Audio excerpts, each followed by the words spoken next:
G'day legends, Shrek here, host of the NOOB SPEARO podcast. It's interviews with spearfishing experts from all over the planet.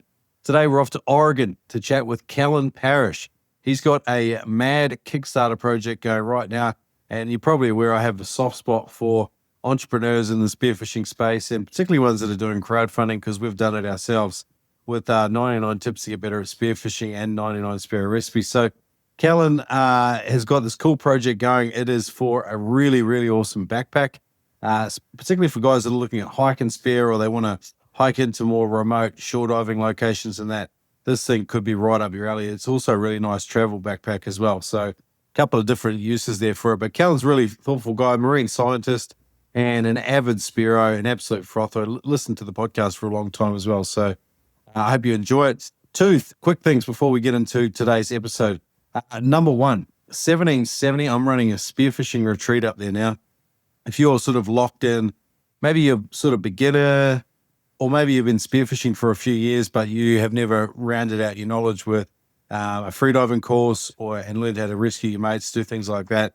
The 1770 retreat's a good way to sort of round out your skills, get a bit of advice wherever you maybe need a little bit of help, and come and hang out with a bunch of like-minded people and diving the Great Barrier Reef for the bunker group. So come and check that out on spearfishingcourses.com.au. The other thing is episode 300 is right around the corner, and I would love to hear from listeners, and I want to include them in this episode. Episode 300 will be a community special. I'm hoping to get Captain Dan Walsh on to help co-host with me and go through a bunch of voice messages and hopefully video messages from listeners just like you from all over the world. That'd be cool. If you want to send in something, I would love to hear your favorite moment from the NOOB SPEARO podcast, one thing you love about the podcast, and any hopes and dreams you have for the podcast going forward. Maybe it's a recommended guest or a topic. There's nothing off the card, so I'd love to hear what you think, and it'd be great to have you part of episode 300. It's a huge milestone, nearly 11 years into this behemoth of a podcast, and hope you're still enjoying it. I'm enjoying bringing it to you. But anyway, let's get into today's episode. Kellen Parrish with a very, very cool Kickstarter project. Excuse me, I got the hiccups. Here we go. Kellen. This episode of the NOOB SPEARO podcast is brought to you by Astard Pole Spears. Use the code NOOB SPEARO for free shipping anywhere in the world. At Astard, they honor the ocean, taking only what they need and leaving it as pristine as the armor have for generations. Check it out at astard.co. Equipped with a slip tip, stainless steel leader, dynamic cord for versatility and durability, made from absolute premium materials, no mucking around, 630 stainless steel, carbon fiber and titanium. Manufactured in Japan, hand-assembled in Australia and Japan, the Astard Roller Pole Spear delivers unmatched performance, combining functionality, durability and tradition. Get into it at astard.co, astard.co. Check it out. Pole spears to just die for. I've got to give you the hot tip. Check them out. Use the code NOOB SPEARO. Free shipping anywhere on the planet. Check them out.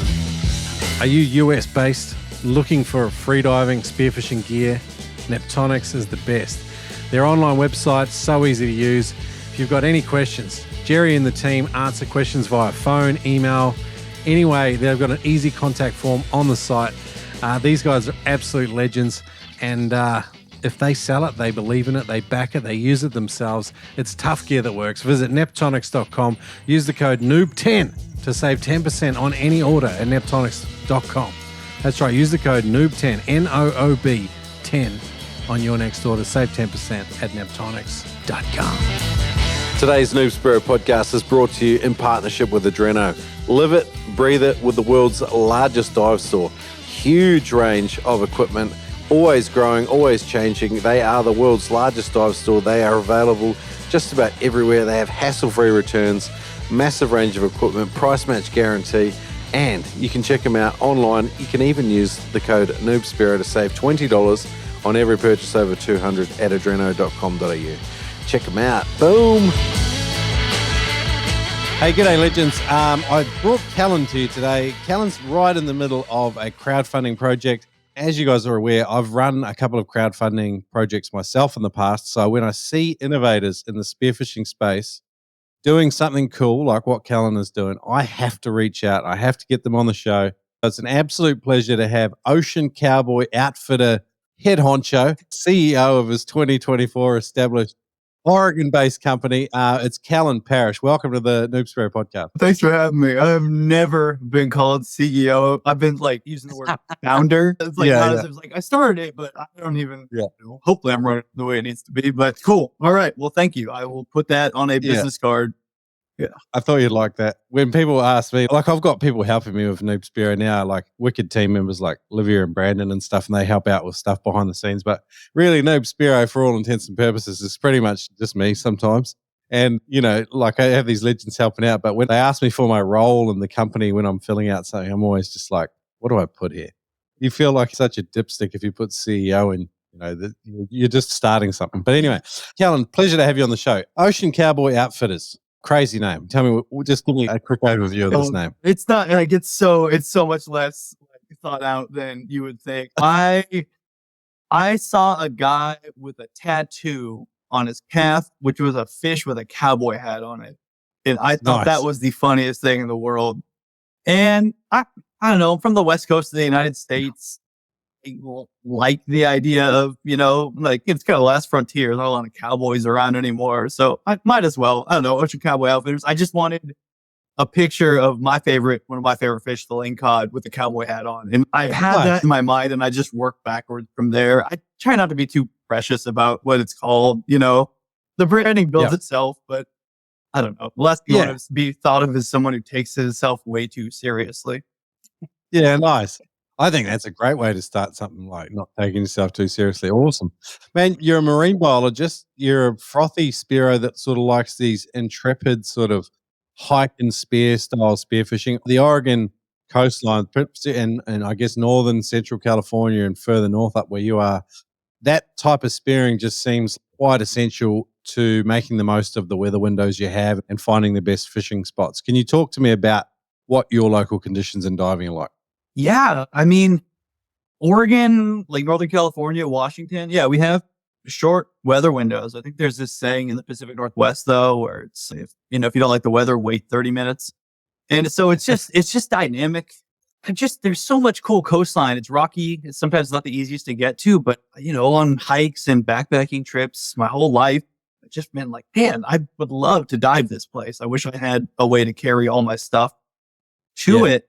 The weather windows are big too. I think it's because a lot of the time, especially in Oregon, there's like some really key spots where Spearos like to go. Like there's, they're just well known. It's okay. Like we're, it's not the biggest community, so we're pretty cool about sharing spots, but everyone hits it. Like the recreational anglers, the boats, the salmon fishers, everyone kind of goes to the same spots. So I just always been a little, not too worried about crowding. People are pretty respectful, but to the extent that you can kind of expand your range past that, I've always been interested in finding gear that could really, I suppose, and just the idea of merging, we have this hiking culture up where I live and the sport of rucking is taking off in the States. So kind of like the idea of just merging it. And then maybe we invent the new sport of spear packing, you backcountry spearing for a couple of days, stuff like that.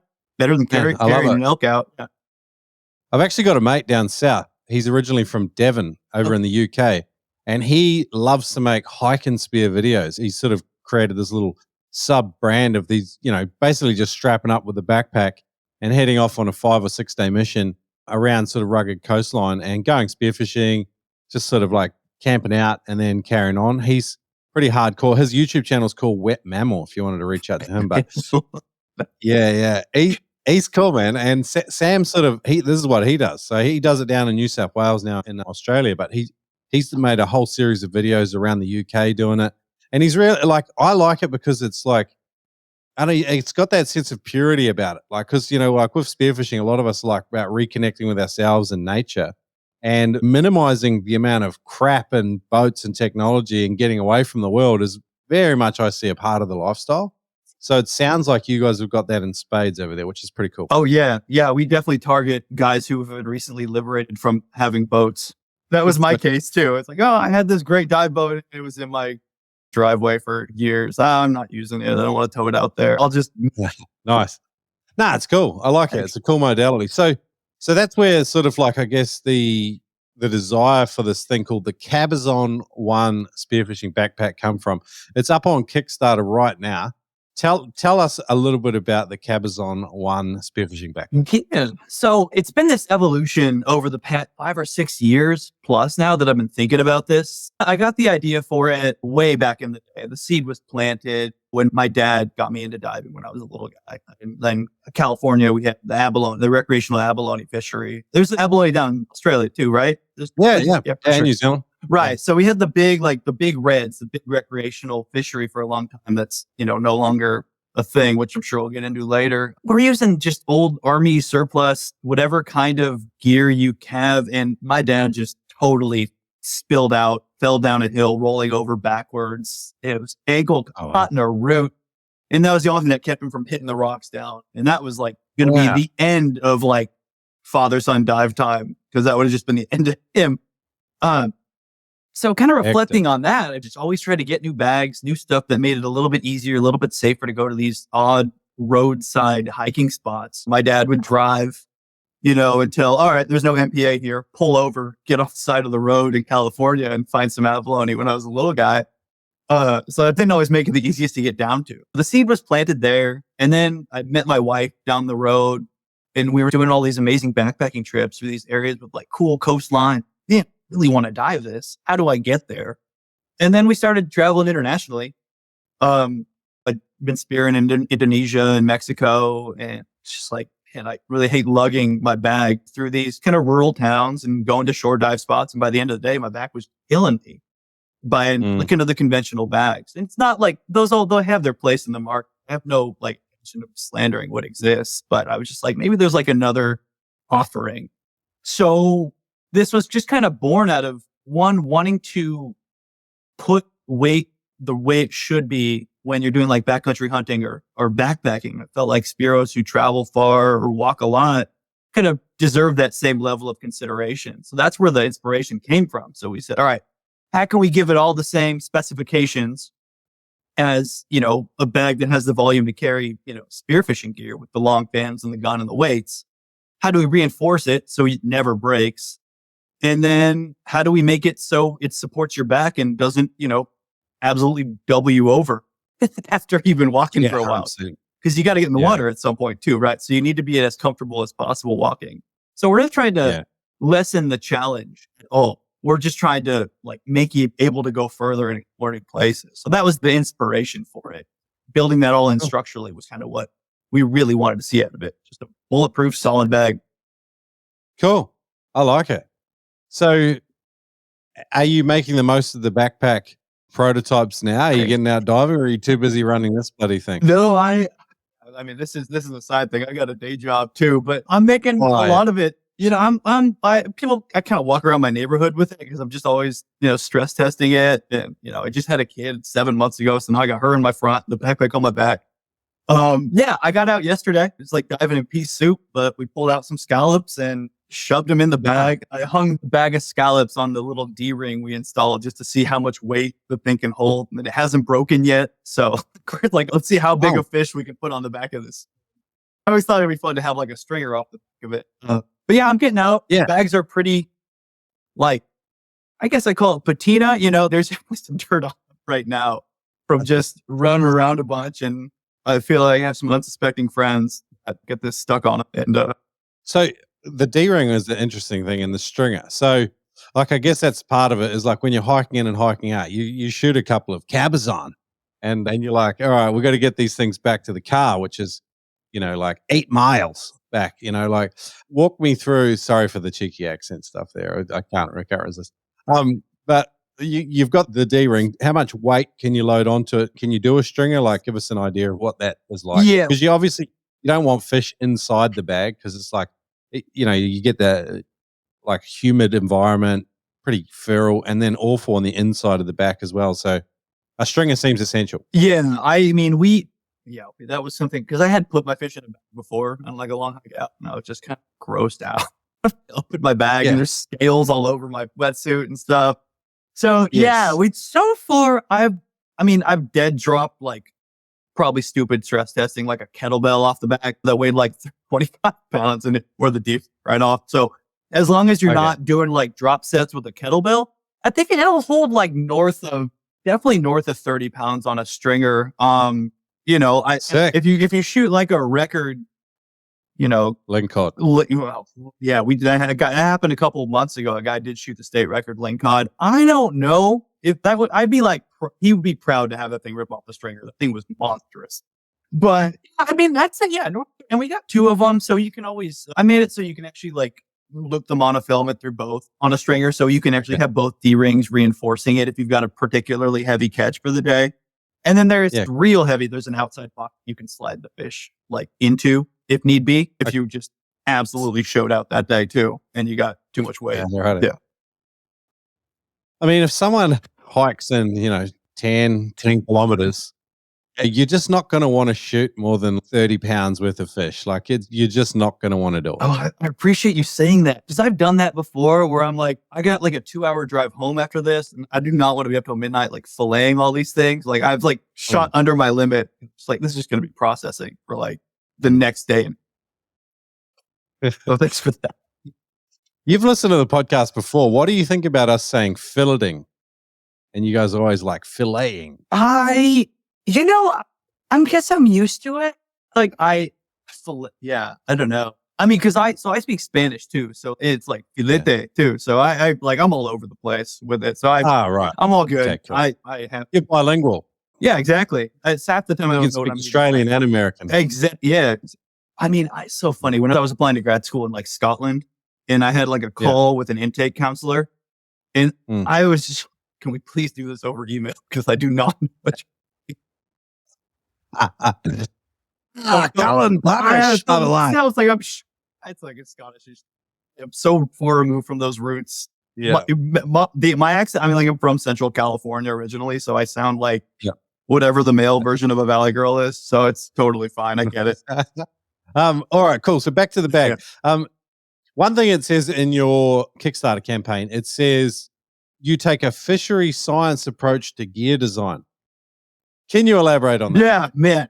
Hearing it read back to me, he seems a little highbrow. So, but that's okay. I don't know. Yeah. So I come out of the fisheries and mostly aquaculture world is where I got like my start in marine science, but I've kind of bled into fisheries in my current, like right now I work with salmon in Oregon and Washington. It's a pretty important species. When you're just talking about fisheries management, you kind of have a couple different levers you can pull, right? You can change how you fish, where you fish, when you fish. So when I was thinking about gear design, I wanted to add something what does this change? We'll add to behavior change in Spearos. And I think this backpack allows for you to change maybe where you fish if need be, right? Yeah. And then there's a couple schools of thought to that, right? Some people in fisheries science, I hope you disable comments.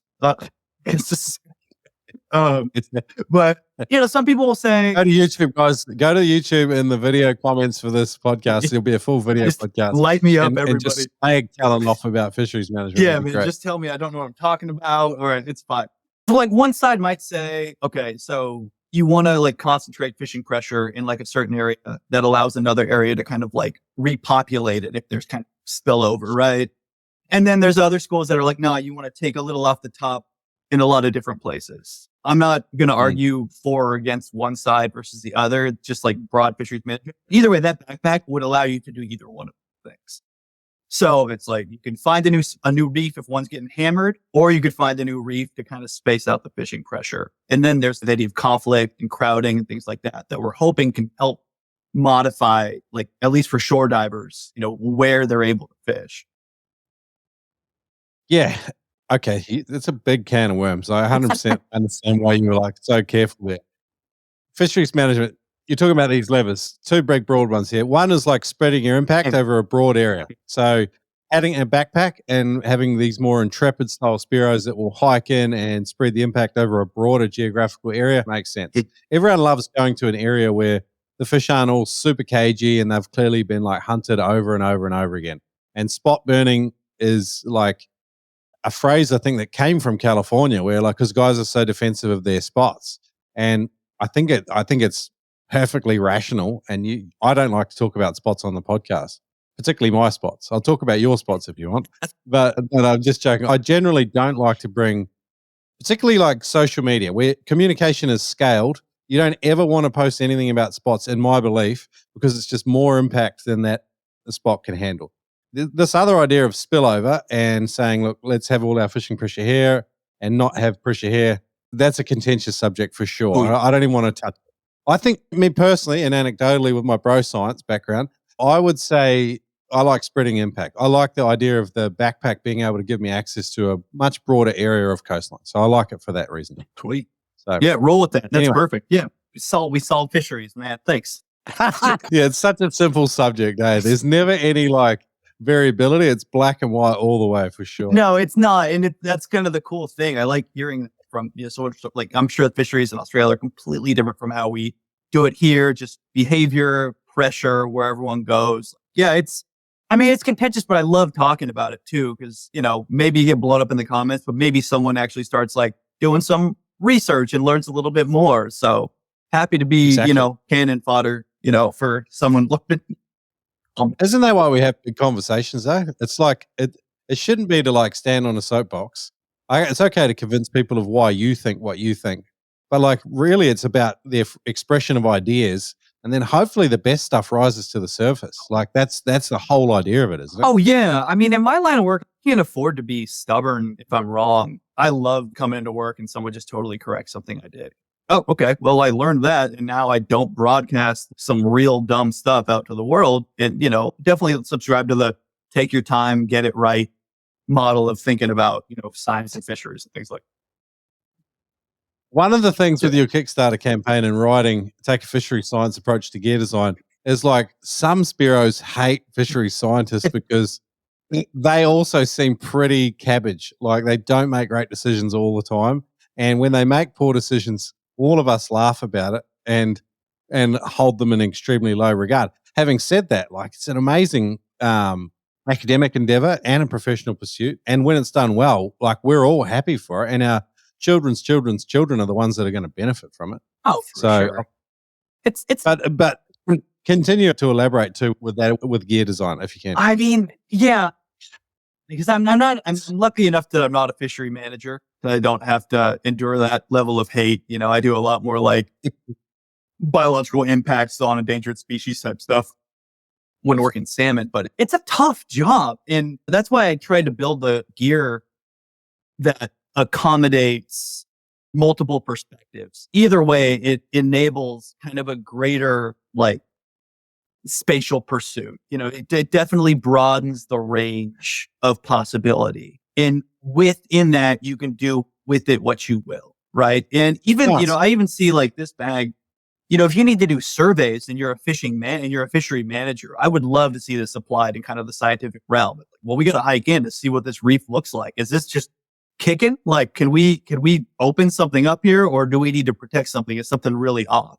So it's kind of like this, all in my mind, kind of this all-purpose ocean access backpack that, want to put more people in more places to see what's going on. I mean, my whole thing is connection, and, our company's slogan, which I'm kind of toying with the idea of putting up, but it's like, everyone's a scientist, like I don't think I think people think they aren't, in a lot of ways, but everyone's kind of just doing these little experiments all the time. I mean, how many times do you cut open the stomach of something you catch? Because you just got to know what's in there. I mean, that gives you insight into what's out there in the ecology of where you're spearing. People shouldn't short themselves on how involved they are in science of this stuff.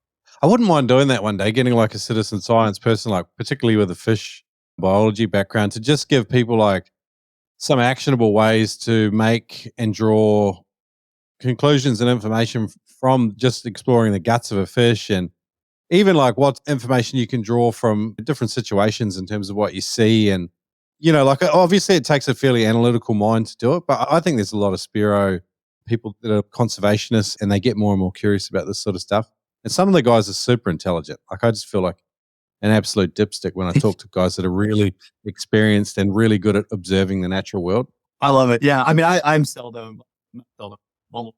never the smartest person in a room with people I work with. I'm always learning from people like that. But I agree, like the citizen science side of it is super cool. Cataloging what you're watching, like learning from all these kinds of, every Spearo brings in a fish as a data point. too. It's something that could be added to the body of work and bringing all that together for people to understand what impact look like, what might be changing. There's qualitative observations. There's all kinds of good stuff out there. I agree with you. I think I would like to get them as involved as the fisheries management, side of things as they can get, or just at least understanding the ecology in their region. I mean, they're most primed to do it. And like you said, they're the most adamant about preserving those resources because they're actively using those resources. I mean, that's kind of it's a model in North America too. It comes from terrestrial hunting. The best conservationists are the hunters, and they they put a lot of money into it. Hope that's not controversial to say, but I mean, that's good. My experience has always been that like the people who care about the resources are the ones using the resources. So, I think so. Yeah, for sure. Another massive part of the Killshot Spear Guns family is depth charge charters. They don't just make functional and simple, reliable spear guns. These guys also bring amazing freedive spearfishing charters to the waters around the Florida Keys, particularly around the reefs of Isla Morada. If you are looking to do a freediving course or get out on a spearfishing charter in that part of the world, check it out at killshotspearguns.com and check out depth charge charters. Massive thanks to today's sponsor, Dog and Gun Coffee. It's bloody good coffee, ready for a venture. They use specialty grade beans and roasted fresh in Brisbane by a small Aussie team. Use the code NOOB10 to save 10%. Can't get better than that. Go to dogandguncoffee.com.au. Again, hey, I like the Sandbar Dark Roast as well. Check that out at Dog and Gun Coffee. Spear Ready is a 50-day training program designed to get you in shape to make the most of your spearfishing. It's a 50-day cross-training program designed to put you in shape and not feel like you don't have any breath hold when you arrive on your trip. If you can go spearfishing during the week during this program, you can even subtract something from the workout. I can guarantee that no other prep program is saying that. Check it out at noobspearo.com/spearready. There are always frothers training and trying to prepare and get in shape. It's a great way to stay motivated and do it together with our private Facebook group. Check it out again, noobspearo.com/spearready. I want to move from the subject, but it's a really good thing that you said there, and I like it. This is something I try to convince people from that are in the world of academia and captured by ideology. The people that are in the resource and using the resource are the ones that should be caring about it the most, and instilling that, that like taking children into the natural world and getting them to explore it and catch fish. That's how conservationists are born. But people seem to think that by making everything a marine park, and I'm not going to go into 30-30 and all the other and worms there. But when we remove people from the natural world and they become detached from it, doesn't that sound an awfully lot like our, industrial food system, where people aren't even aware that, that plastic meat-looking thing, that came from a cow. Like there's this full disconnection from that. And now we want to do that with fish and with marine parks. I'm just like, I don't think it's going to have the effect that you desire long term. I agree. Yeah, we can move on. I'm going to send you a quote from this book. One of my favorite authors growing up was Michael Crichton, but he had this quote in a book right before he passed away that was like, I think children these days are like the most certain about, their approach to wildlife or natural conservation, having spent the least amount of time in it out of any generation thus far. Oh, brutal. Ferdinand. Mic drop. And then he's just, Yeah. And then that's powerful. When I think about a backpack, I think about load. And obviously, you've got some heavy items in your kit. And when I think about carrying heavy things, I think, from manual handling and all of the workplace training we do now, it's really getting that load as close to your body as possible and probably as low down as possible. Talk to me about weight distribution in your backpack and how it sort of operates as an integrated system, I guess. Yeah. So when we were designing it, I was really thankful I had a designer who isn't from the spearfishing world, because I wanted all these bells and whistles for Spearos. And he's like, how about we don't, break someone's spine first? Okay, cool. Right on. So I focused on 3 areas. Well, one, managing where the weight sits on your body. And with backpack, you're trying to concentrate as much low around the hips as possible for stability. So just taking that one apart, we made it so other bags, you'll see vented sides kind of thing. So instead of having vented sides, we actually had grommeted holes in the bottom for things to drain out the bottom in the vent that way, which allowed us to put full waist straps around it. So now you have that full support like you do backpacking. And what that enabled was I had this other idea where I don't personally like stuffing my weight belt into my bag if I can afford it, just because it puts stress on seams. It's heavy. I don't want it near my more delicate stuff that I hike around with. So while we already had the weight integrated or set up around the waist belt, we integrated it with these Hypalon, it's just a really strong material, straps. So the weight belt actually can integrate onto the outside. So it's sitting right around your waist. Like it's in the waist belt. So it's sitting there. All the heaviest part of your bag is concentrated right around your hips. And then it's strapped to you and it's secured. So the whole load is sitting as it should. And it kind of, by putting, one, it's helpful and I like having the weight belt on the outside. Actually, it looks kind of cool, but it also kind of forces you to put the heavy part where it should be. So it's kind of this thing to clue in on where it needs to go on your body. So its weight's distributed appropriately. So that was the one thing, yeah. I was going to say, like with a weight belt, like I've done some hikes. Like I think I've hiked in like 3-4 kilometers before, which is 2.5 miles. It's still a decent distance when you've got like all your crap with you. And the weight belt, which is comfortable around your hips in the water, is not comfortable when you're walking up and down a trail. So I like that idea of having that bit of padding between the weight belt and your body, but also sort of leaving it in that same location because it probably has a lot less impact on the rest of your back if it's still on your hips. Yeah, and I'm almost 2 meters tall, so I'm always concerned about what's happening to my back. Yeah. So I'm 1.90 meters. Yeah. So I 100% understand what you're saying. And so that was the number one thing, like situating the weight where it should be, where, if you're a backcountry hunter or if you're a backpacker, that's where weight would be. Spearos should be doing the same thing if they're making a big hump out to where they're diving. Center of gravity was the other one. This was what I noticed, like in like my dad fall over that cliff way back in the day. Yeah. So it's necessarily tall, right? Because you have to have your long fins in the bag. And the heavier it gets, it can kind of tilt you back and you end up like a turtle. In one of our earlier prototypes, like I did fall over and I could not. So we added torso adjusters. So I'm like I said, I'm 6'4". My wife is 5'2". We can both wear them because we added torso adjusters. And what we also added is the load lifters. So you can have it like the right distance, so it's not sitting way above your head. And then you also can adjust the load lifters that you pull here, and that slightly tilts the bag.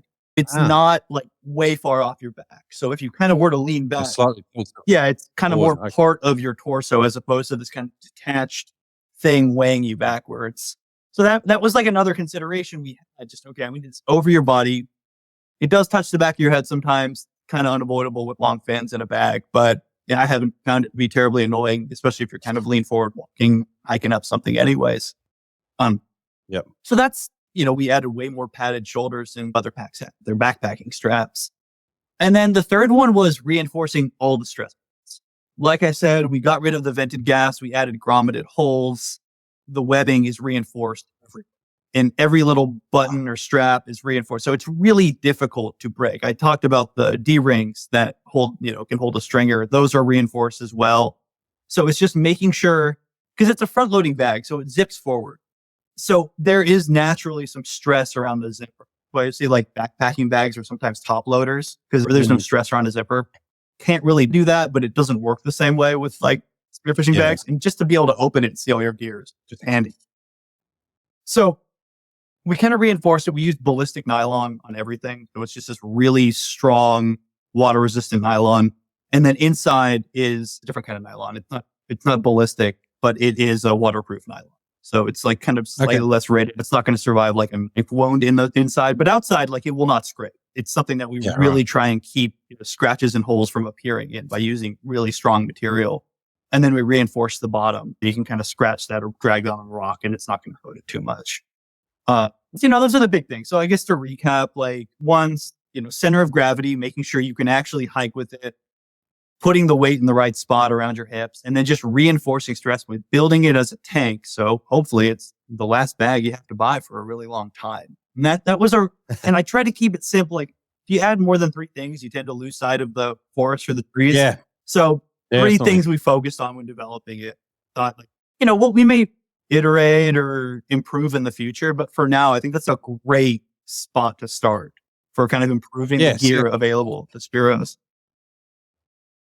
So, like, if guys are already curious, I might even just share the screen a little bit here. If you're watching the video podcast, it might make a bit more sense because I'm just going to show you a little bit of the Kickstarter crowdfunding campaign.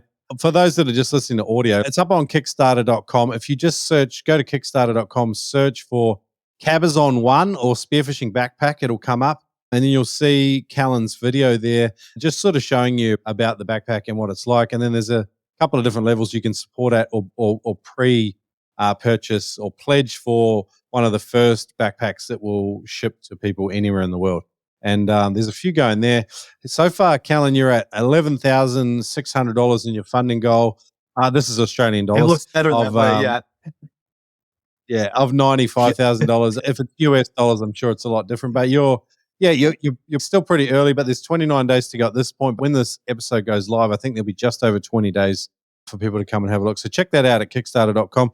The other issue I wanted to ask you about, Kellen, was the moisture, because like, I'm glad it's not a top-loading backpack, because like in a wet environment with seawater and fish scales, as you alluded to, like cleaning the bottom of it would be a bit of a mission. What about moisture and mold? Is that an issue? It hasn't been so far, and I've tested it. I just kind of left my wetsuit overnight just to see, all right, how lazy can I be after a dive? I'm coming home. It wasn't too bad. I would recommend, like with best practice with any gear, is when you hang it up after it, just leave it open and air it out like anything else. But it hasn't been an issue so far. Moisture and mold, it seems to be pretty resistant material to that. And that was something we considered when we were making it. It's going to get wet. I wouldn't swim with it, but yeah, it's an okay thing to get wet. And the inside is waterproof for that reason, to kind of make it a little bit easier, and then redirect water down out through those grommeted vents. But no, it hasn't been an issue so far.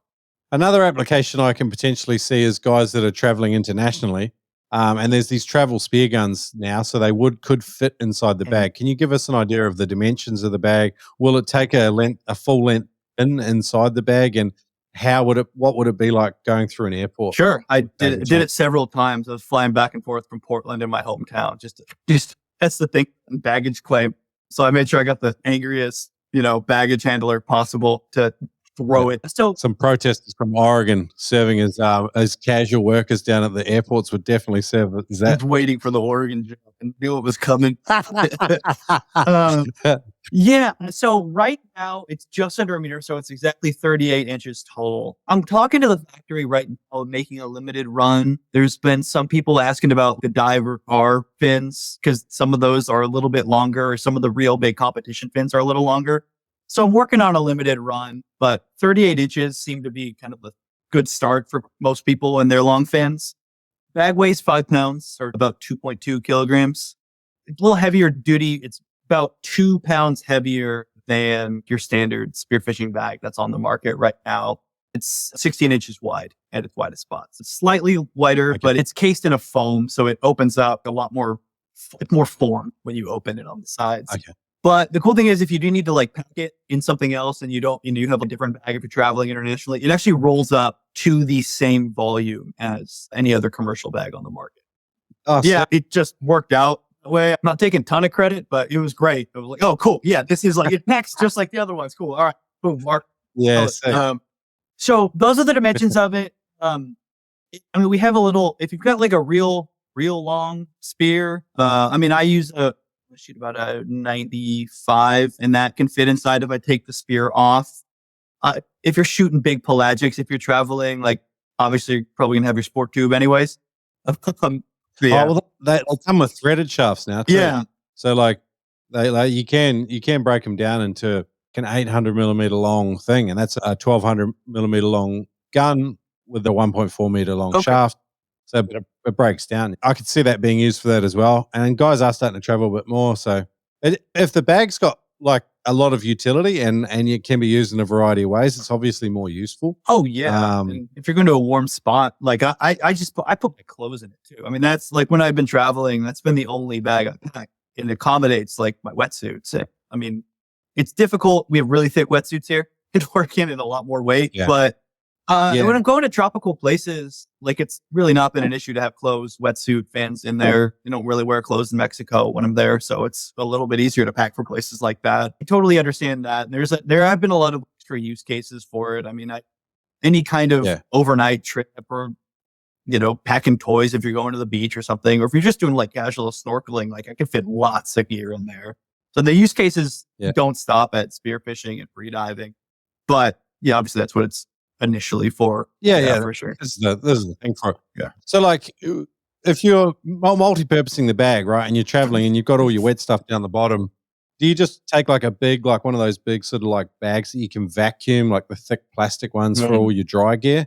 Would that be the best way to do that? Yeah, that's how I would play it for sure. It depends on how much dry gear you, because there's separated front pockets too. So we have 2 extra pockets. So if it's a lot of dry gear, have it separated out and kind of like a dry bag inside of it.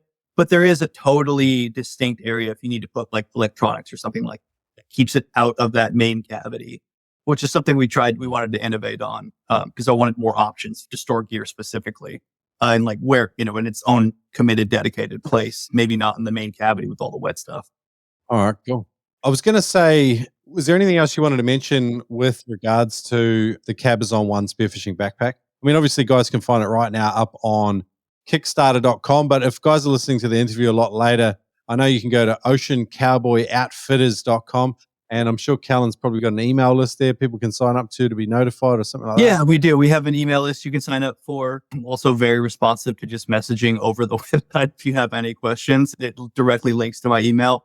But yeah, for sure, sign up for any kind of our newsletter, anything like that. We'll update you when we're a little bit further along in production. Every little bit helps with the Kickstarter whenever people are interested, whatever they feel like, given. I know not everyone has the ability to buy the full pack right now, but we'll definitely find a way to. Man, I was actually pretty impressed with the price for the pack. I actually didn't think it was that bad, like given what it is, and it's still like early, like it's about 479 Australian dollars straight off the bat, but that's in a Kickstarter campaign too. And I'm thinking, I still think that's probably pretty incredible value given it's this purpose-built pack specifically for what we do. So it seems like a great offering to have on the market. I'm sure a lot of retailers will get interested when you're up and running with it too. I appreciate you saying that. Yeah, I think it is too. I think it's a fair price. I mean, given the production costs and the amount of material we sunk in and, frankly, trying to do right by our factory and the people making it too. I think it's all come out. Yeah. It comes out in the wash as a good product at a fair price, and certainly won't have to buy one for a long time. It's our goal if you get this one. Cabazon 1 spearfishing backpack up on Kickstarter.com. Go check that out. Or guys, if you're tuning in after, go to OceanCowboyOutfitters.com and subscribe to Kellen's newsletter or reach out to him, find out about what's going on with it there. I did want to move on, Kellen, because you told me, you hinted at a bit of a great white shark experience, and your part of the world is like a wee bit hectic for great whites at times, especially with the dirty water. Yeah, that was, it was kind of one of those things that happened a few years back, but it shook me up for longer than I expected it to. And, it was the last season that abalone diving was legal in California. So this is actually way back in 2017. And I've been diving everywhere since then. So it obviously, I got back in the water, but it did, how you get a little bit cautious, I think, after you've done it. So you're kind of on pins and needles. Maybe you're not going as deep as you can. Maybe you're making mistakes. Maybe your apnea is not what it used to be. Because you're just thinking about, what could happen. And our encounter was a little bit interesting because it was a surface encounter. So usually people are down at depth when they see it. I was at the surface and saw the fin in the distance between the tail fin and the dorsal fin. Oh, whoa. Which is fortunate for me, not seeing it underwater where it's a little more his territory. At least I was breathing air. And we just, I pointed it out to my buddy who was in the water with me, and we got out. But I was just kind of like, oh, wow. I was in, 4 or 5 meters of water. It was not deep. It was a very shallow spot, and he was just cruising. He or she was just cruising right in that area. And I think that was kind of this epiphany that's like, oh yeah, they're there. They're everywhere. And, it was fine. We were totally unharmed. What was the viz and how far away from you was it? Probably like 20 feet in pretty murky viz for that day. So with abalone diving, you didn't need great viz back then because you could just kind of feel it out and find it, pop it off. Yeah. So, it could have bumped right into the thing, but, 4 feet of visibility, which is, that still counts as spearfishing visibility in California and Oregon sometimes. But yeah, it was gnarly. I'm happy I saw it on the surface and not underwater, kind of like, would have swam right into it, freaked myself out. And no, it was kind of a lesson learned. I never thought I was on the top of the world out there, but you're definitely not that powerful. And, the other lesson is definitely don't bring a friend who's so much faster than you at swimming. Buddy absolutely torched me getting back in. It's like, oh man, I should get credit for spotting it, but yeah, he bailed. Catching abalone or harvesting abalone by braille and a great white shark shows up 20 feet away. Like, that's a Code Brown moment if ever I've heard one. Definitely. No, I have a new wetsuit since that. Marine science. Let's go back there for a bit. Were you a Spearo before or after you started studying marine biology or marine science? I don't know if this happens with everybody, but I was before at abalone, and then I always take like the 3-prong out and that was like since I was 11 until I got into college. I think I had this like moment in college where you don't know very much about fisheries, but you're so confused about what is good and what isn't that I kind of had my like vegetarian streak kick in for a while there. I'm like, oh man, I don't want to touch any of this because I don't know if I'm doing it right. Yeah. Oh, I like that. And so you get honest about it, and then I kind of snapped out of it the more I learned. And I'm like, all right, I'll get back into it. I did some spearfishing, I lived really close to Monterey in college. So it was just great water, some of the best diving. So I was able to get out quite a bit. Then I spent 2 years living abroad in Guatemala, in like rural Guatemala. There's this organization called the Peace Corps that the U.S. government has. So I was doing work out there, but I was like, lived near more cornfields than any kind of like ocean and water. And it was awesome. But I kind of got back into it when I returned to the States. I was in California, and then I hit it real hard when I was in graduate school again. And then ever since then, I've just been I guess I learned the term frothing from you. And so that's just kind of all I think about, And I mean, it's one of those things where I love that. And I'm the only guy that does this on my team, where I work. I love the idea of being someone who's so in the water while also thinking about the water, in his day job. Like I can't compartmentalize. Like I couldn't work in like a bank and then like spearfish on the side. Some people are better at that. I have to think about what I like doing at all times. And sometimes it's very hard to be good at something if you're not engaged in it. Like sometimes you can, like I've had heaps of shit jobs where you just focus on getting really good at it. And it was almost like this harnessing your sort of competitive drive to get yourself through the day by making sure that you're really good at what you do. But there's nothing like having some passion intermingled with those other, because all those other drivers are still there. You can be competitive, passionate, frothing, and it's related to what you actually love. It doesn't have to be exactly what you love, but it's nice if it's like peripheral and then there's crossovers. Exactly. That's cool. Because you have your fingers in a lot of pies, but it's all similar, like marine science. At the time, people kind of just wait for me to start talking about it at dinner parties. Like that's what I'm good for. When we go to trivia at bars, it's like, well, I hope the ocean question comes up, Kellen. Otherwise, you're useless, Just an idiot savant, but just good with the water. I can relate to some level. You glossed over it, as we often do with sort of that transition between childhood and adulthood, where sometimes like the worldview of your parents, you kind of cast it to the side and their ideas and assumptions about the world, and then you really make your own mind up about a lot of things around you. You glossed over it, but you mentioned like you became disenchanted with the world of meat and eating animals, and you became a vegetarian for a little while. Just give me a walkthrough of that, because I like the fact that you did re-explore some of those ideas and assumptions and you made your own mind up about it. Yeah, can you for remember sure. Yeah, I mean, it's happened to me a couple times in life, just because I think it plays into what you'd mentioned earlier, this kind of disconnection between people and their food. And I just wasn't sure. Right. I didn't understand the nuances of animal agriculture or hunting and fishing and things like that. So I kind of just abstained for a little while until I learned a little bit more about it. I didn't want to cause harm. I didn't want to be a hypocrite either. I did not want to eat fish if I was incapable of killing something myself. Like I wasn't going to eat chicken if I couldn't kill a chicken. Right. So And I just had to see if I was comfortable with it. So, through in college, I got back in the water, shot a fish and had abalone. And then it's kind of like, all right, it was quick. I think learning like ikejime and stuff like that, like the really quick, that boom, dispatch done kind of thing. Learning a little bit more about how mollusks and certain bivalves don't necessarily, they're not as perceptive of the world as you think they are, kind of helps a little bit. Yes. So you kind of just learn a little bit more, but you get more comfortable with the idea of, if you're taking a life, owning it and being okay with that, but treating it with like the proper gravity that it deserves.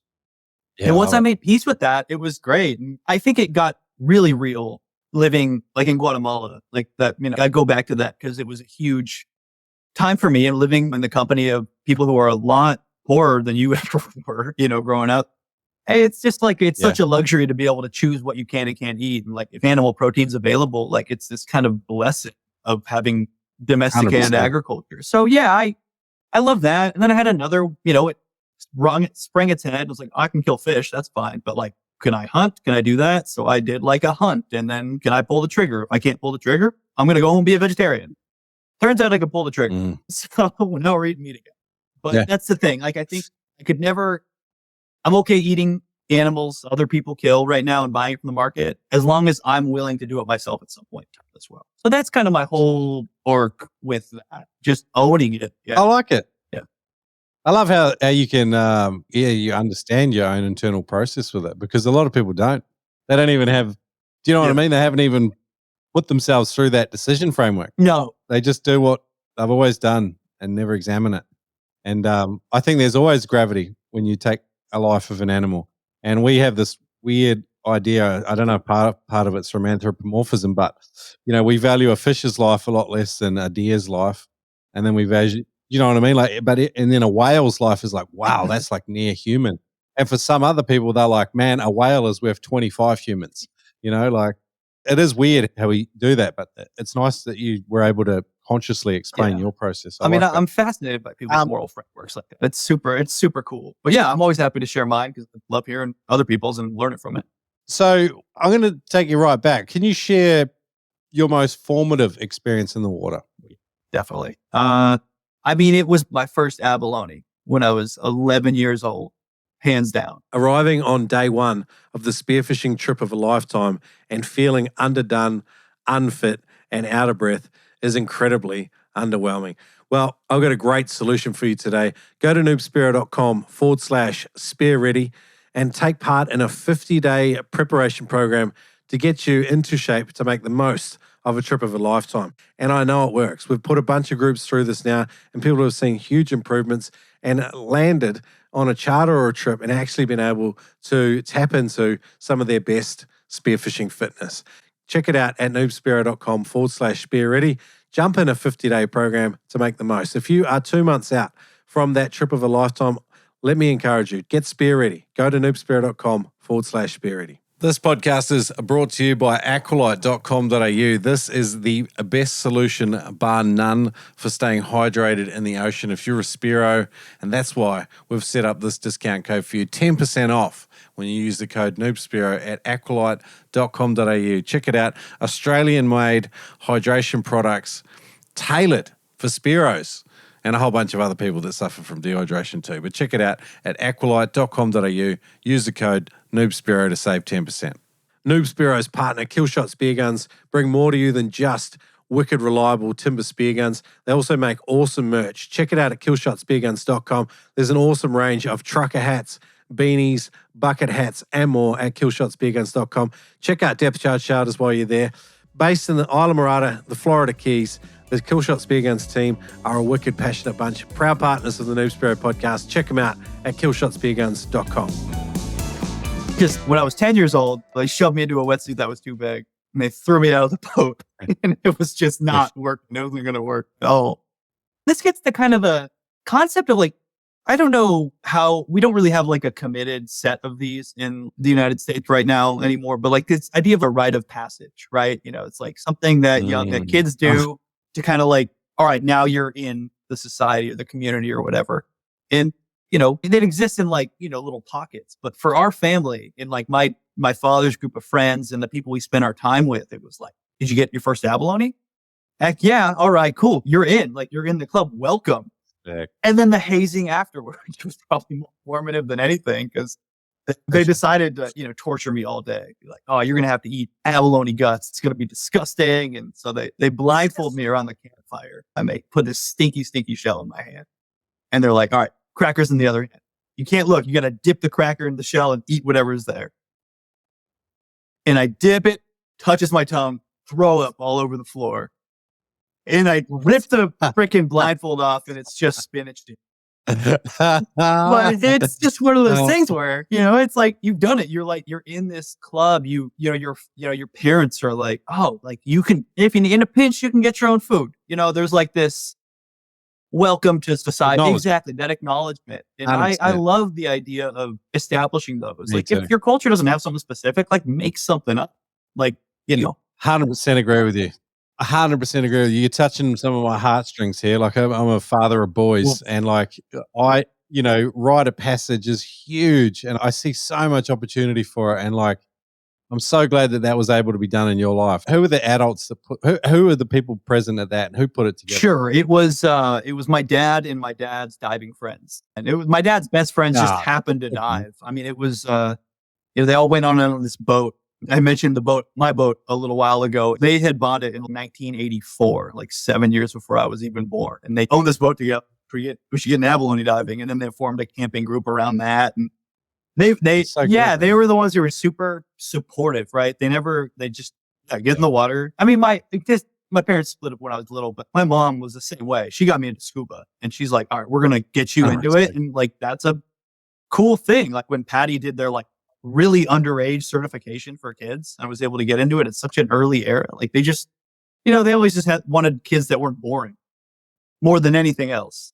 I started a spearfishing bag company. Clearly, I'm not like in the millionaire, tranche right now. Yeah. But just having that influence in your life, like, your parents are just like, go get wet, man. This is what we want from you if you love it. And they just never got in the way of that. And it just turned into a career. And also, yeah, man, I couldn't be more thankful. And yeah, I'm sure your boys are getting the same kind of treatment. Oh man, I wish I could do it for all of them, for sure. I could talk all day, honestly, just about rite of passage. Like, I have so much passion for doing it and seeing it. I'm actually, like, I run spearfishing courses and charters, but one of the things I really want to do is have a few conversations with a local expert on facilitating and helping people plan their own rites of passage for their kids, and then helping facilitate that, probably in and around a spearfishing environment. But the core focus of the weekend wouldn't be us just shooting a bunch of fish and having fun, although that will happen. The core focus is bringing this child and welcoming them into the world of adulthood, because I feel like if you don't provide rites of passage for young people, they create their own, and they're shit. You know why they're shit? It's because they're young and they're dumb. They're idiots. And that's our job as adults, to be able to plan these things and help them and bring them into the world in a healthy way. Because at the moment, it's just like, I just go and get drunk, or I go and have sex with some other poor dumb girl, or whatever it is, or it's and they're these sad, like, imitations of something that we should be providing as a society and as a culture, but we don't. And it's like some of these other older cultures that we sometimes, from a Western point of view, criticize. They're the ones that do it better than we do. It's like, hang on a sec here. Like, there's some backwards going here. There's some problems in our society, and this is one of them, I think. I couldn't agree more with you. And I will want to see more and more of it. Yeah, when you figure out that program, I'll fly out to Oregon to come do a family. But yeah, I agree. And I think, kids rationally, they take the path of least resistance a lot of the time. So it's like kind of showing them the path that, like, these difficult things are really helpful for you in the long run to get through it, because you can develop your own sense of self. And the earlier you can, earlier you can do that, combined with giving them a phone tour, like, is just such a setup for success, especially in the world we're headed into. Speaking my language here, Kellen. Love it. So back to Cabazon. Like, obviously, you've named your spearfishing backpack the Cabazon 1. But Cabazon and rockfish generally, what is the appeal of these animals in your part of the world? Why do people love to hunt? I mean, I think it's, when you look at there's kind of a fairly, at least in Oregon, there's a fairly, like, narrow set of species that we actually hunt a lot of the time. You have Cabazon, which is seasonal in Oregon. There's a seasonal restriction on it. You can only hunt, I think, from July till the end of the year. Rockfish, usually one species of rockfish, black rockfish, and then lingcod, which is the one with it. It's actually our logo. But for me, I mean, the rockfish fascination is just the culinary adaptability of it, but also the fact that it's like one genus of fish that radiated out to have, I think, almost 50 different species in like up and down the West Coast. So they're all like, Sebastis is the genus, Sebastis, whatever species name. And they occupy all of these little like niches in the ecosystem. So much so that they even live with each other, but they're just so narrowly adapted that they don't directly compete. It's called adaptive radiation. And it's so awesome that we have these. I mean, I'm talking about how nerdy it gets, man. This is like the textbook I like read to go to bed, but it's just all about rockfishes of the Northeast Pacific. So it's just, that's why I love them, because they're just this interesting fish. They cook well. It's just a cool part of our like Eastern and Western Pacific like ecosystems. Cabazon, they just look like a dragon. I mean, so do lingcod, but it's just this cool, flowy, like it's a saltwater sculpin. Just a beautiful, cool fish. They taste good. They fillet a little difficult. So Cabazon, though a big head. So it's a lot of heads. So sometimes it looks a little bigger than the fillets are, but they're a great fish. The name of the bag is a little, I guess, tongue in cheek, because Cabazon also means stubborn or pig-headed in Spanish. So I'm just like kind of quietly admitting that my family was right about me when titling it that way. So it's just like committed to this idea of making a bag for years and years. And so I thought it would be kind of a funny name for it. But that's just the general. Then, I mean, I got to add lingcod to it, because that's just like one of the coolest hunts. They're these apex predator fish on the reef. They, again, they get so big.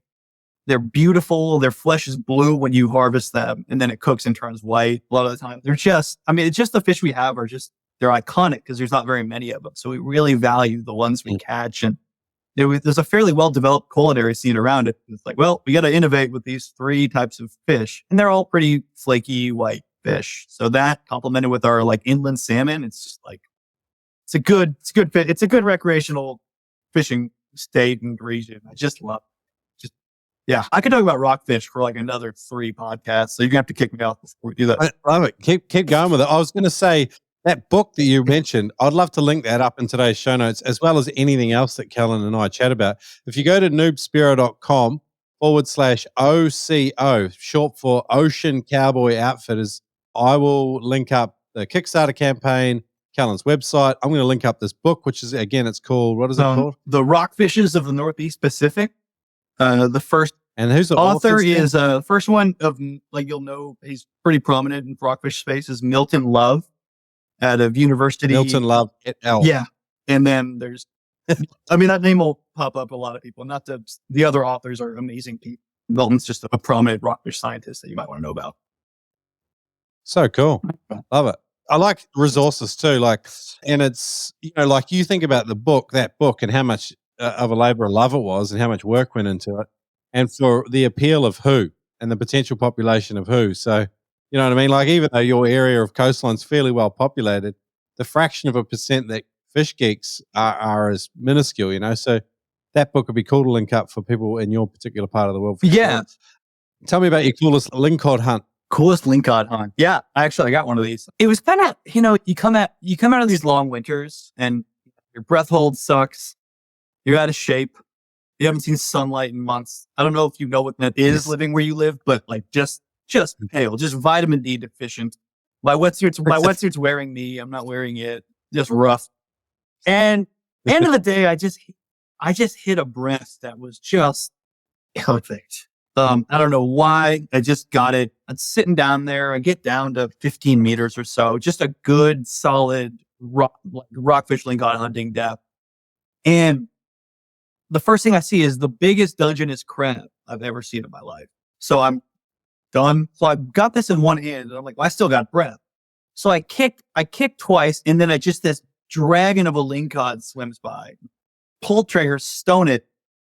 And so I'm just like coming up like two-fisted with a big old Dungeness crab and my biggest lingcod, and it just like emerges before my head comes up, and my buddy's just, oh, shit. Like, I can't eat that today. And it was just, it's, okay, cool. The season has started. So that was my favorite lingcod hunt, hands down. It's just such a cool fish. And I remember specifically, I smoked that one with a new recipe and shared it with my mom, my wife, and my stepdad. Just a good meal. From taking it all the way to the end, it was just a perfect scenario. I loved it. Oh, so good, man. I got a sense that you had Viz on that day. Yeah. I mean, we had Oregon Viz day. I could see the end of my gun that day. So it was pretty good. What's the best Viz you get there? Like the best Viz you've ever had? I mean, sometimes it gets great. Sometimes it's just, for whatever reason, you get 20 feet. I've gotten 20 feet before where I've been able to actually see the bottom, a good 7 meters down. It usually hovers somewhere between 5 and 8, I think, on a solid day. But luckily, the fish kind of are reciprocate in not being terribly cautious. Yeah. So that's been really Yeah. And kelp forest where you are? Yeah, they are receding. And it's a real big issue. That was Urchin Barons? It's the urchins. Yep. That was one of the big, kind of going from classroom to Spearo, you can think about it abstractly, and then you get out there and it's just urchin. It's just everywhere. It's getting bad. They just increased the limit for Oregon for urchin harvest. So I hope there's something on kind of.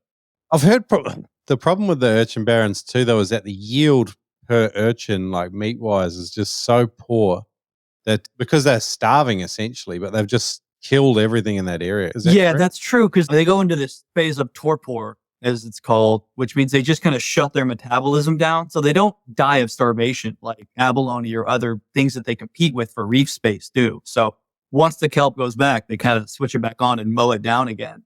So there's a couple, shout out to Oregon, the Oregon Kelp Alliance and really cool organizations. I've done a little work with them, but there's these ideas to try and commercialize the urchins by you take a Hoover and take them off the reef, and then you ranch them inland by feeding them kind of aquacultured seaweed.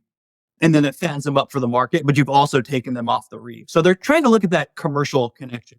I think it's a good solution. I hope it scales. I hope Oregonians just start going wild for Udi. We just start slaying, sea urchin roe. I can't force everyone to eat it, but I sure hope it gets popular. I like it. Yeah. Eat it to beat it. I don't like all of it. Sometimes you get one and they just taste crap for whatever reason. Subtropical ones where the water temp's too warm, they don't seem to taste good at all. We're around here, they're awful. I haven't had a good one. Oh, really? But where I come from in New Zealand or even further south, so good. Just these big orange bits of roe. I just That's interesting. I didn't know about that. Yeah, I guess you are what you eat. So maybe they're eating something kind of gnarly. That's my little bro theory. I have nothing to back that up. That is 100% my subjective experience. But the urchins off here, for whatever reason, we have multiple species, including some real long spine ones. I haven't eaten one that I've enjoyed. Yeah, they're just real high, sort of astringent, sort of salinity. Cool. It's just sort of it's almost a metallic type taste to it. It's kind of just awful, just a really bad one. Whereas down south, they just, I don't know, they're delicate, delicious, beautiful, full bodied. I like all of it. There's obviously that strong umami sort of salt taste to them, but I like it. Yeah, I do too. So a little further south, you're saying the New Zealand further towards the pole kind of thing, with that one that tastes a little better. Yeah, well, I think it's a temperate range. So you talk where summertime temperatures might be 20 degrees, but wintertime is probably down in the low 10 degrees Celsius, which is, what are we talking there? 50, high 40s in Fahrenheit? Something like that. 50s, 60s. But as soon as it gets into the 70s, I think is probably, I don't know. Yeah, you probably, I'll bro science it. You'll see a little bit, a different algae that's growing or something like that they're taking in at a certain temperature, that the water temperature enables to grow. So maybe that alters the flavor somewhat. Just redirect the fire of the comments back at me if I'm wrong, guys. But yeah. I always think of too, fat content. Cold water fish just have higher fat content. I wonder if it's the same with the urchins in terms of the gonads, which is what we're eating essentially. It's that call it the roe, but it's just its reproductive organs. Really. I know, problem. We can't be telling people that. I had a recipe back in the day by E.T. and she did a fruit ninja type thing. I can't remember how to make it though, but it sounded so good. I was like, I really want to experiment with that. I wish that had been submitted for 99 Spearo recipes, but interesting. yeah, I like the outdoor one. Yeah. What's the craziest thing you cook with seafood? So you mentioned you like smoking. You did that big lingcod. What's your favorite ways to cook? So I married I married into a Peruvian family. So I got like a crash course. Yep. Yeah, I got a crash course in. So I guess rockfish ceviche does it for me. But then I do, since we have a lot of really good crab on the coast, I do a dish called causa. Are you familiar with that one? So here we are. It works. I don't know why it works, but it works. It's like mashed potato. And then on top of that is avocado slices. And then on top of that is just fresh crab meat. And then you punch it out in these little cakes, like these little like circles. It just works. It sounds and then good. if you really want, go ahead. Can you send me a link for one of those? Like, is there a recipe online? Yeah, I'll send it. And then I'll link that up as well, because I'm going to have a chat with my wife, see if one of us can come up with it. Yeah, I would recommend it. It's so good. It's so simple to do. I mean, that's what I loved about learning Peruvian food. Like, it's not a ton of ingredients, and the way they do seafood is just like, well, it just came from the water, so don't mess with it too much. So I think, I would say that's what does it for me. I mean, smoking is just something I'm slowly learning how to do with fish, but I'm a raw fish guy that love it. The easier the better. Taste it like right out of the water, and I want my kids to get into that too. So your Peruvian wife, your peruano, their ceviche, they're like real like OCD. They're like, this is what you're allowed in a ceviche, and everything else is just like blasphemy. So like, did you show her the trick ceviche, and did she say, oh, this is not bien? You can learn how to reduce your risk of having a blackout, how to save your buddy's life, how to tell if you're wearing too much weight, and avoid breathing techniques that drastically increase your risk of having a blackout. And it's all for free. Go to freedivingsafety.com and sign up for my free safety course. Dive safe out there. It's not even that hard, especially when you can learn for free at freedivingsafety.com. Check out the hardest hitting, heavy duty, dirty dogtooth tuna mastering float line at oldmanblue.com.au. Not all float lines are created equal, especially when landing a shot in a big, dirty fighting fish that just wants to drown your float. Slow them down with the Old Man Blue heavy-duty float line. It comes with a full brake system. Also included are heavy-duty shark clips on both ends with D-shackles. Included is a shock cord lanyard for keeping it neat and tidy on the boat. Check out the hardest-hitting, heavy-duty, dirty dogtooth tuna mastering float line at oldmanblue.com.au. How cool is it going on a spearfishing adventure with like-minded frothers? I love tapping into this vibe and energy and being around people that have exactly the same values and want to just get their froth on for a week of spearfishing. If you are interested in doing a course, charter or trip, I would love to hear about it. Go to spearfishingcourses.com.au/interested and register. Tell me where you want to do a course or charter. Let me know. And if I've got a bunch of people that are keen and like-minded, we're going to put that trip together and make it happen. Again, go to spearfishingcourses.com.au/interested and fill out your details there. And let's get some trips on the road and get out there and get our froth on with a spearfishing adventure of a lifetime. No, I got it the first try somehow because I was so afraid, right? So you cross-reference every different website. And then I texted like the family I married into, like, am I screwing this up? Like, what are the ingredients? And they're like, nah, you're fine. Like, you're good. Do it this way. I think that's the thing. Like, people get too worked up and people get too extravagant with their ceviche sometimes. So they get like nervous to like not add enough. But it's like, no, those ingredients, it's like the red onion, the cilantro, the lime, the fish, salt, pepper. You know, if you want to do the real cool thing, like do the sweet potato that's cold on the side, like it's hard to mess up. But with that said, like I'm not an appreciator of ceviche from like everywhere. I don't tell them this, but my family this, but in Guatemala, it's got like Worcestershire sauce. You know, it does. There are no rules. I would love to see somebody make this like incredibly controversial cookbook where it's just like, this is how every country does ceviche and that's all right. You know, this will probably get the commenters angrier than anything. You're really going for some hate. There'll be a bunch of Peruana people in there just like, no, you idiot. I can't speak much Spanish, but anyway, I know a few of them and I was in Spain for a little while, so I speak enough to get myself in trouble. Yeah. Oh, good. With marine science, if we can go back to that for a sec. Love that recipe, by the way. I really, really want Yeah, that. I'll send it So to I'm you going to for link sure. that up. noobspearo.com/OCO. The subjects that drew you in, you said you started with aquaculture and then went in some different directions. Can you think of one that absolutely just like you were just like right into it from the start? Like, was there a subject that you really loved and frothed on, Yeah. or was it like, Yeah, it was weird. It was the first class, I think it was Oceanographic Instruments and Analysis, which was like probably the dorkiest class you could do, but it was the first class we got to go out on the water. So for me, I loved that we were in San Francisco in California. I just love the idea of you're able to take a sample, which obviously is just a snapshot. You can take that back to the lab the same day and then read whatever that water quality profile is saying, whatever the chemistry is saying. And then the inferences you can make on that. And it was kind of the first time because I went to a maritime university. So it was very kind of like industrial work, like sail, that kind of stuff. And I got I was able to take a couple of like natural science classes. But this idea where it's like, all right, you're learning this about this like natural, process or natural area. And then this is what's going on based on what you know. And then if you get enough data, you can like start forecasting and discover trends. And if you understand the historical data, you can see where it's going or what happened in the past. So that really got me going just in terms of like wanting to learn as much as I could, which is actually what sent me into the aquaculture space. Cause I thought that was just, for someone who wants to be around fish, like aquaculture is a lot of fish you get to be around. I know that's a controversial field for a lot of people to be in, but the irony was like my boss at the fish farm, like would just go fishing on weekend. Like they just can't get enough fish, those people. So they're kindred spirits in a lot of ways.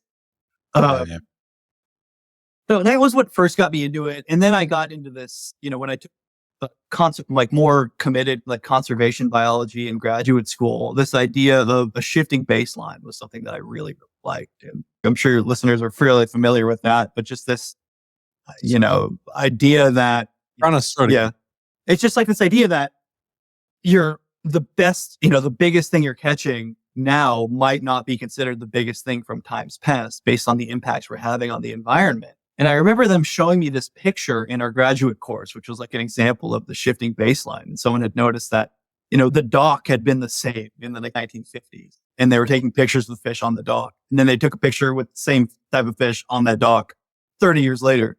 And they were able to measure the length of the planks relative to the fish had changed, or the length of the fish relative to the planks. And there was, oh, wait, hold on.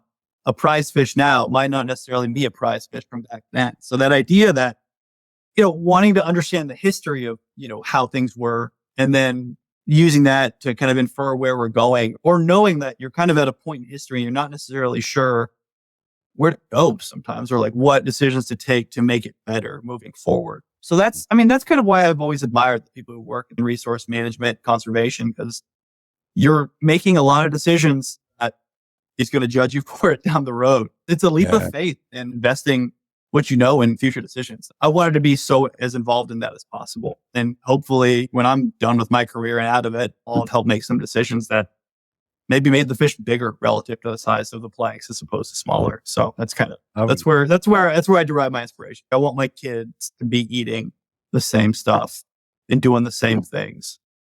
It's that's energizing. cool. Yeah, I think that's almost like has an element of purpose to it. Like it gives you shape for what you do every day. And I think that's great, man. It's almost a beautiful note to end an interview on, but I just have a couple more questions. No, that's fine. That's fine. I will try and be as, what's the word? Not prophetic. Concise? Yeah. Not concise. I was going to say as profound moving forward in my experience. Profound. I love it. You've been very profound, Kellen. I've enjoyed chatting with you. A couple of sort of quicker questions. I wanted to hear your funniest memory spearfishing. Okay. So it has to do with my first, I hate admitting that it was my first squeeze. So I squeezed, signed a squeeze, happens, my first one ever. And I didn't notice it until I went to go get gas and buy a snack afterwards.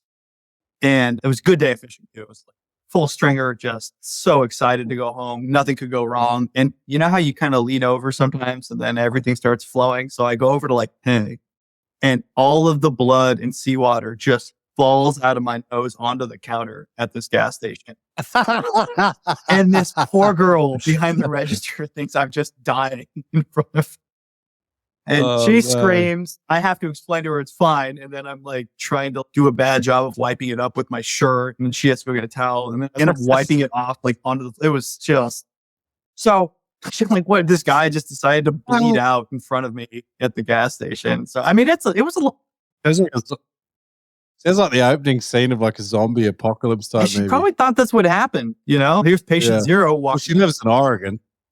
Patient zero. She's like, oh no, I'm the first one in a bad Right. movie. And it's always like a gas station attendant too. That kind of just gets, you know, they're like the first one bitten. It's like, I get not wanting to be that. It's on me. I should have bled in the parking lot. Yeah. That's excellent. All right, man. Spearo Q&A, fast round of questions.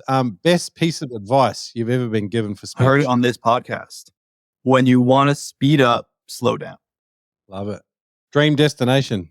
I love where I am, but I would love to take this pack we built and do all up and down like southern South America and see what's out there and check the fjords in Chile, Argentina, all that kind of stuff. That's what I'd want to hit up. Yeah. Sick. Most influential person in your spearfishing? My mom, my dad, my wife. They always supported it, never got out of the way, even if they rolled their eyes sometimes. So good, man. And you love being profound. So can you describe what the spearfishing experience means to you in one sentence? The spearfishing experience means to me just the connection to our world, our food, and our community. That's as good as I can get. I can't be more profound than that. 'Cause, you know, you want to know what you're eating and who with. And I don't know if there's anything more to life, to be honest. Yeah. That's awesome, man. I love it. Very, very cool. Very, very interesting interview. Lots of different rabbit holes we could have gone down too. I'm just conscious of time, Kellen. It's been a pleasure. I really hope your crazy Ocean Cowboy Outfitters business just keeps growing because people like you deserve to thrive in our community. I think people like to support creators that are making cool stuff. I think this backpack is just hopefully the first of many of your different things that you have going on. But I like it's live on Kickstarter now.